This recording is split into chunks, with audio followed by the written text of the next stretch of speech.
At long last, we can begin. What's going on, Stranger Things fans? It's Ty the TV guy here, back with another Stranger Things video update, of course, where this time I'll be reacting to the first 5 minutes of Stranger Things 5 that was released just this past evening at the Stranger Things 5 premiere event.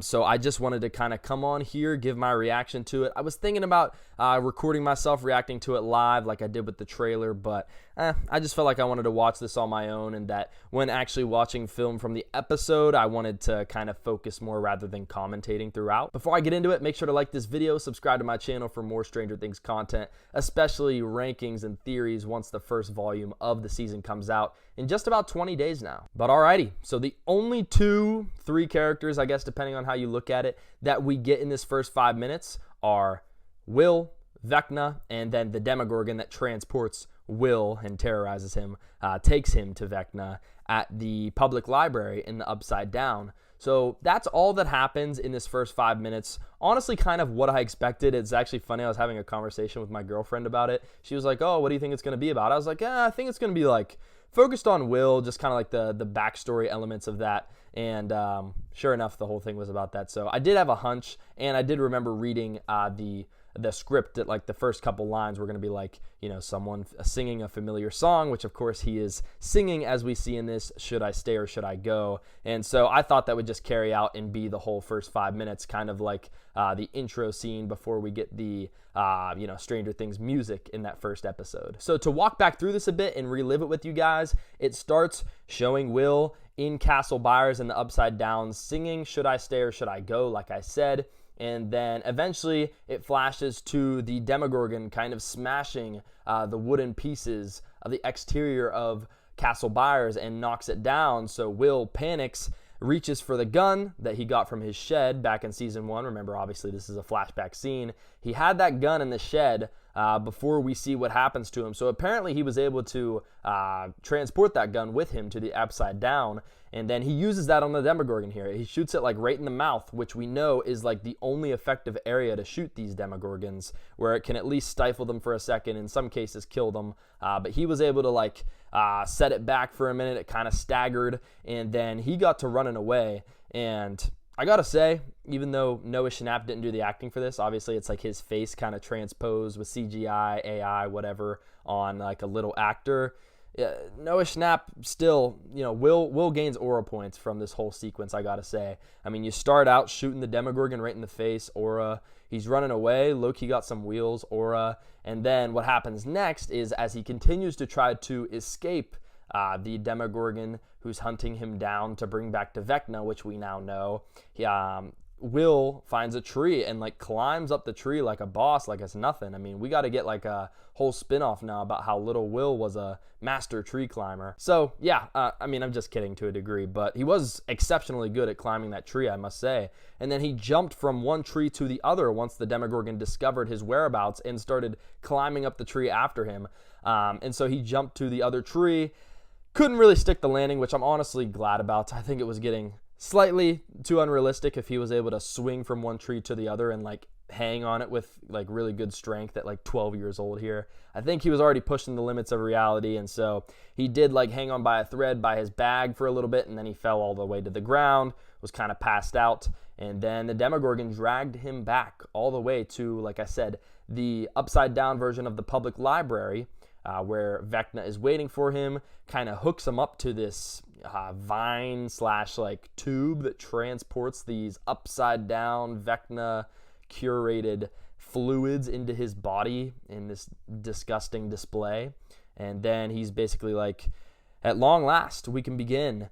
We're going to do so many beautiful things together." That's essentially what he tells Will here in these dialogue clips. But it's only Vecna speaking. Of course, Will's like a combination of passed out, getting possessed, getting stuff funneled into his body. So pretty crazy. Obviously, these scenes were all really visually appealing. I mean, it was epic seeing Castle Byers blown up. The new visuals for the Demogorgon, I mean, they look as real as ever, obviously better than ever. The Demogorgon's like mouths just look so like detailed, so can't get over that. That's awesome for sure. The red lightning as he jumps from tree to tree is epic. and just so cinematic looking. So that was just kind of reviewing the flow of things and a couple of the things I liked. As for what this means for the story at large, obviously, as always, I don't have a crystal ball. I don't know exactly what's going to happen. It's kind of hard to tell, but I know that there's going to be at least one huge unexpected twist this season, and you'd gotta think at this point it's going to be related to Will and his connection to Vecna. Now, we know it's real. We know this 4.5-5 minute scene here lets us know that a lot of this connection is coming. We're going to learn more about probably why Will was taken and what Vecna saw in him, I guess, to immediately get him back from the demogorgon and just start filling him up with that stuff and creating some type of connection there. There has to be a reason it was Will in particular and why it seems like they were seeking him out. Or maybe not. Maybe he was just the one that happened to be on that road that night, wound up in the Upside Down, and it was good enough for Vecna, but it doesn't seem like that's the case. It seems like there was something special that he saw in Will and wanted to harness within him or exploit. I don't know. So, of course, exploring that dynamic further is going to be essential in tying up loose ends here, and I can't wait to see the resolution to that. Otherwise, you could get really deep into theories here. I've heard a couple where, maybe it was Vecna within Will this entire time. That one I don't entirely believe just because of the some of the emotions that are on display for Will throughout the past couple seasons especially. Of course, he was possessed at points, specifically season 2, and he still has had some of this inside of him. He still gets the tingle. He is still connected in some way. I just don't think it's like Vecna controlling him in seasons 3 and 4 like he was, or the Mind Flayer or Vecna was in season 2. And yeah, once again, it just further solidifies as well that Will is going to be at the forefront of it all. Will is going to carry so much of the closing to the lore of the show and the connective tissue of all of the plot details. It's going to run through Will and Vecna. And so I'm excited for that opportunity for Noah Schnapp to execute as an actor with Will this final season.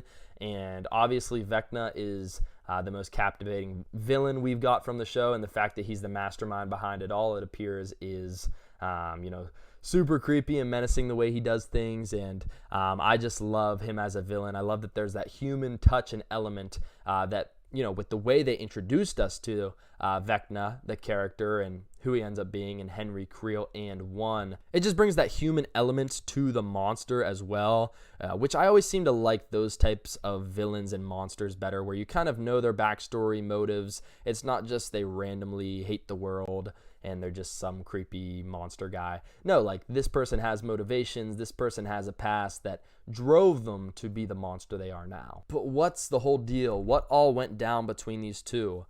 Does Will remember this stuff that happened to him in season 1 here that they showed, with him being filled with all this stuff, with that vine being attached to his mouth? And we also got to keep in mind the timeline of things here, right? I know I was talking to my sister and her husband on the phone, and I kind of had to remind them that this isn't happening at the very beginning of the week when he goes missing. This, where he's laying in Castle Byers, I believe, would be with the timeline of the show in episode 7, when Eleven's looking for him in the bath in episode 7, the bathtub.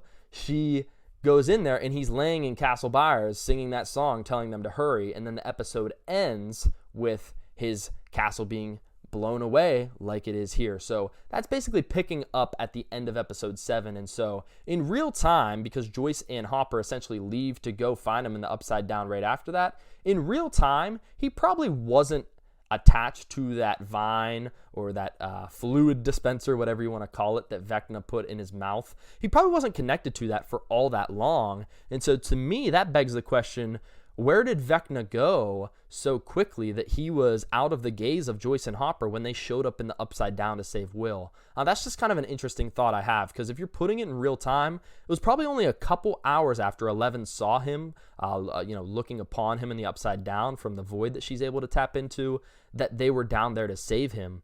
And so that's a pretty interesting detail. I don't know if you guys put that together, but yeah, I believe this would have happened at the end of episode 7 in the show. and then he'd be running away, along with the timeline of the rest of our characters in like early episode 8, and then would have gotten dragged down there, hooked up to that thing, and saved not too long after. So interesting to put that all together, and kind of wondering where the Demogorgon and Vecna were when Joyce and Hopper went and saved him. Maybe they just didn't want to be seen or caught at the time, so if they saw people coming to save them, they allowed it to happen for some reason. Or maybe they got caught snoozing. Maybe they thought, Will's going to be here. We'll hook him up to this thing. We're going to go get some shut-eye or something. I don't know. But yeah, I just thought that was interesting, that he probably wasn't there in that library hooked up to, once again, that vine or whatever that was putting that liquid in him for all that long. So sorry, I know I repeated that like 3 times, but I just want to drive that point home, because I honestly think that's like the most insightful observation I have from this, just kind of connecting the timeline and realizing that there may not have been that long of a wait for Will to be rescued once he was actually in that position, as they find him in season 1 before Hopper resuscitates him. And, they of course put the air mask on him, and it's kind of the heroic moment where they save him. Man, it's interesting to have this new perspective on it, though, for sure. And guys, we just got to see. We got to see what these beautiful things are that Vecna had envisioned for Will, and if he thinks they've achieved them together, if there's more beautiful things they have to do together in season 5 in Vecna's vision. I believe so. I believe that's part of the goal, and what we got a sneak peek of with this scene right here, as he says, "I need your help one last time." And maybe Will has been doing more spying over the years than we know. Maybe they'll tap into that as well. I don't know how much time they're going to have to go into like all these different things, but we'll definitely get a better idea of their connection. Already started to do so in this flashback, and I couldn't be more happy with the first 5 minutes, honestly. My only complaint, and I don't know if you guys agree, I personally, and other people have said they thought it looked really good, I personally thought the CGI or AI of Will's face on the little kid's body wasn't as good as like the 11 face transposition they did in season 4. I thought that looked a lot more realistic, and this looked a little off. It almost looked like an animated character or something.